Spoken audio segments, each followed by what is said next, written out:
आप सभी विद्यार्थियों का स्वागत है एक बार पुनः Subhash study centre YouTube channel पर। और आज का यह वीडियो क्लास 12th के सभी छात्रों के लिए काफ़ी ज़्यादा हेल्पफुल होने वाला है, क्योंकि आज के इस वीडियो में यदि आपने 2023 बोर्ड परीक्षा के लिए कक्षा 12 में, जी हाँ, यदि आपने कक्षा 12 में सामान्य हिंदी विषय को चुना है अथवा साहित्यिक हिंदी विषय को चुना है, तो आज का यह वीडियो आप सभी के लिए महत्वपूर्ण होगा, क्योंकि आज के इस वीडियो में मैं लेकर के आया हूं हिंदी गद्य का विकास या हिंदी गद्य साहित्य का इतिहास पर आधारित कुछ महत्वपूर्ण बहुविकल्पी प्रश्न जो आपकी बोर्ड परीक्षा 2023 के लिए महत्वपूर्ण होंगे। और ये प्रश्न यदि आप तैयार कर लेते हैं तो यहीं से प्रश्न पूछे जाएंगे आपकी बोर्ड परीक्षा में। और हिंदी गद्य साहित्य के विकास पर आधारित 5 प्रश्न पूछे जाएंगे आपकी बोर्ड परीक्षा में बहुविकल्पी। तो यानी 5 प्रश्न होंगे और 5 नंबर के होंगे, यानी प्रत्येक प्रश्न 1 अंक का होगा। और हिंदी पद्य साहित्य के विकास पर आधारित 5 प्रश्न होंगे, यानी कुल आपसे 5 गद्य साहित्य से और 5 हिंदी पद्य साहित्य से लिए जाएंगे प्रश्न या देखने को मिलेंगे आपको, जो कि बहुविकल्पी होंगे और कुल 10 नंबर के होंगे। कुल कितने नंबर के? 10 नंबर के बहुविकल्पी होंगे। तो आप चैनल के साथ जुड़ जाएं और मैं आपको इसी तरह से महत्वपूर्ण प्रश्नों से रिलेटेड वीडियो प्रोवाइड कराऊंगा। और साथ ही मैं आपकी हिंदी गद्य खंड के जो पाठ हैं और हिंदी पद्य खंड के जो पाठ हैं, हिंदी गद्य खंड और हिंदी पद्य खंड सभी से रिलेटेड वीडियो प्रोवाइड कराऊंगा। आप चैनल के साथ जुड़ें 2023 बोर्ड परीक्षा की बेहतर तैयारी करने के लिए। तो चलिए बिना देरी किए हुए यहाँ पर आप देख सकते हैं पहला प्रश्न है, हरिश्चंद्र को भारतेंदु की पदवी से कब सुशोभित किया? पहला विकल्प है यहाँ पर सन 1860 में, सन 1865 में, तीसरा विकल्प है सन 1875 में और चौथा विकल्प है सन 1880 में। तो हरिश्चंद्र को भारतेंदु की पदवी से कब सुशोभित किया गया था? उत्तर क्या हो जाएगा? सन 1880 ईस्वी में। राइट आंसर क्या है? सन 1880 ईस्वी में हरिश्चंद्र जी को भारतेंदु की उपाधि से सुशोभित किया गया।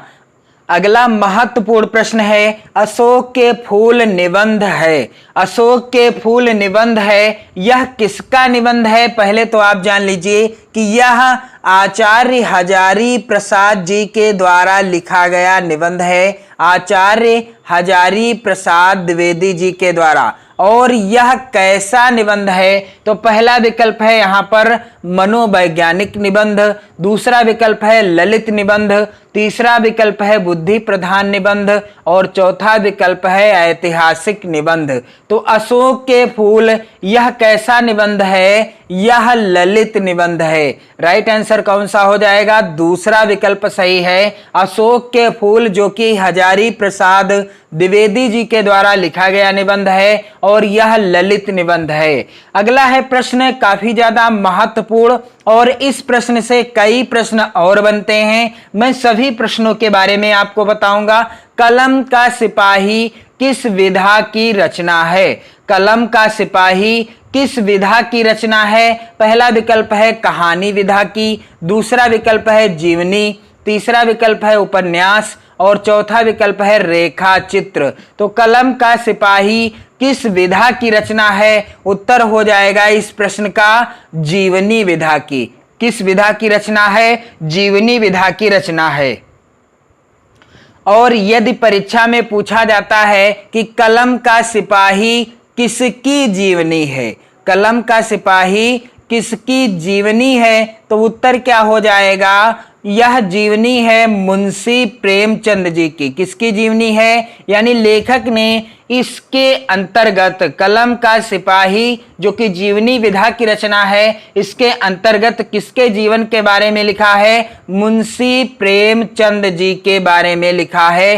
कलम का सिपाही किसकी जीवनी है? मुंशी प्रेमचंद जी की जीवनी है। और यदि प्रश्न आ जाता है कलम का सिपाही, प्रश्न यदि आ जाता है कलम का सिपाही, कलम का सिपाही के लेखक कौन हैं? के लेखक या रचनाकार कौन है? तो उत्तर क्या हो जाएगा कि कलम का सिपाही के लेखक कौन है? अमृत राय। राइट आंसर क्या हो जाएगा? अमृत राय। और कलम का सिपाही के लेखक हैं अमृत राय। और कलम का सिपाही किसकी जीवनी है? मुंशी प्रेमचंद जी की जीवनी है। और यह रचना किस विधा पर आधारित है? तो उत्तर हो गया यहाँ पर जीवनी विधा पर। अगला है प्रश्न, हिंदी का प्रथम यात्रा वृत्त है, दिए गए विकल्पों में से कौन सी रचना है जो हिंदी का प्रथम यात्रा वृत्त के अंतर्गत आती है? तो यानी हिंदी का प्रथम यात्रा वृत्त है तो यहाँ पर पहला विकल्प है सरयू पार की यात्रा, दूसरा विकल्प है परीक्षा गुरु, तीसरा विकल्प है कलम का सिपाही और चौथा विकल्प है पथ के साथी। तो हिंदी का प्रथम यात्रा वृत्त है कौन सा? सरयू पार की यात्रा। पहला ही विकल्प सही है। अगला है प्रश्न यहाँ पर, हिंदी का पहला उपन्यास कौन सा है?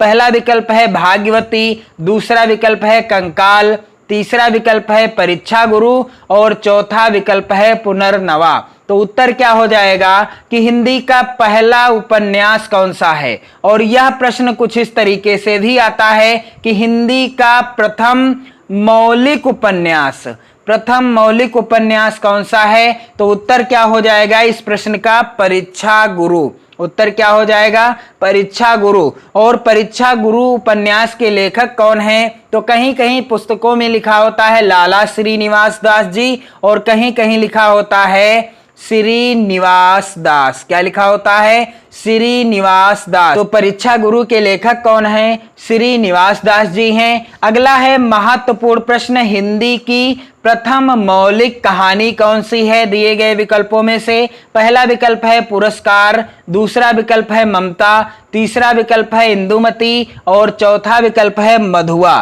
तो हिंदी की प्रथम मौलिक कहानी कौन सी है? उत्तर हो जाएगा इंदुमती। और इंदुमती जो कहानी है इसके लेखक कौन हैं? किशोरी लाल गोस्वामी जी। यदि प्रश्न आ जाता है इंदुमती कहानी के लेखक कौन हैं तो उत्तर क्या हो जाएगा? किशोरी लाल गोस्वामी जी हैं। आप ध्यान दीजिएगा, किशोरी लाल गोस्वामी जी के द्वारा लिखित है हिंदी की प्रथम मौलिक कहानी जिसका नाम क्या है? इंदुमती।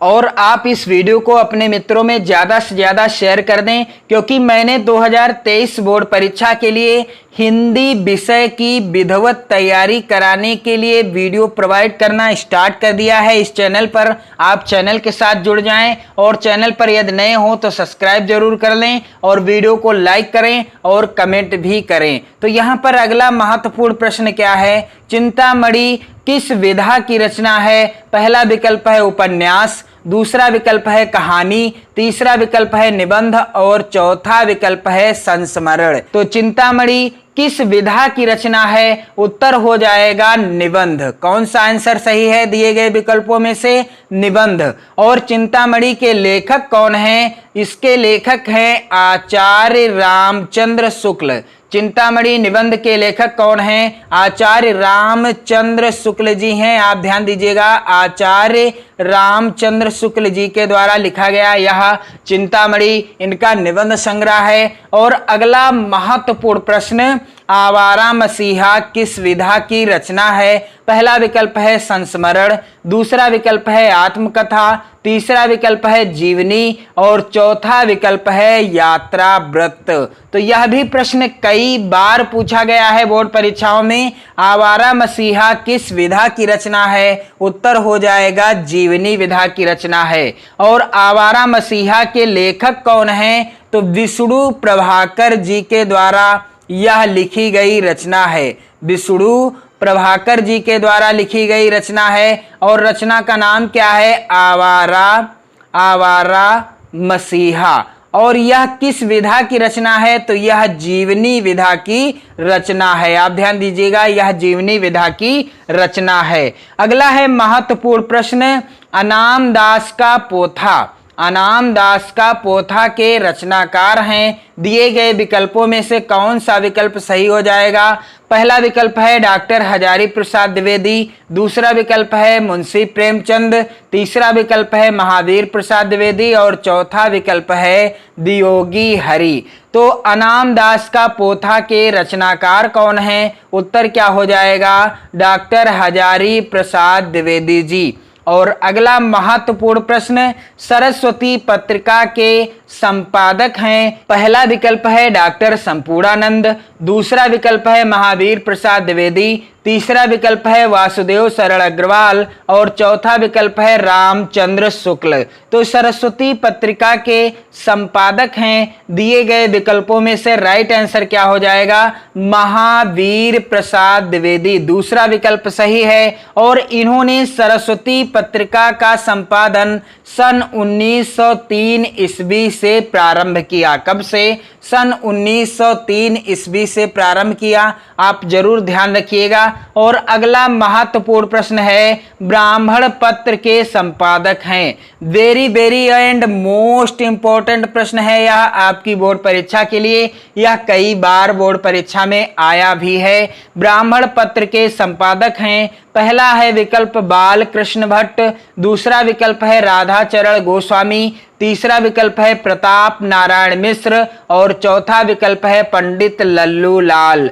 तो ब्राह्मण पत्र के संपादक कौन हैं? उत्तर क्या हो जाएगा? प्रताप नारायण मिश्र, तीसरा ही विकल्प सही है। प्रताप नारायण मिश्र ब्राह्मण पत्र के संपादक हैं। अगला है प्रश्न, हिंदी प्रदीप के संपादक हैं। पहला है विकल्प राजा शिव प्रसाद, दूसरा विकल्प है बाल कृष्ण भट्ट, तीसरा विकल्प है बद्री नारायण चौधरी प्रेमघन और चौथा विकल्प है ठाकुर जगमोहन सिंह। तो हिंदी प्रदीप, यह प्रश्न भी मोस्ट इंपॉर्टेंट है। हिंदी प्रदीप के संपादक कौन हैं? उत्तर क्या हो जाएगा इस प्रश्न का?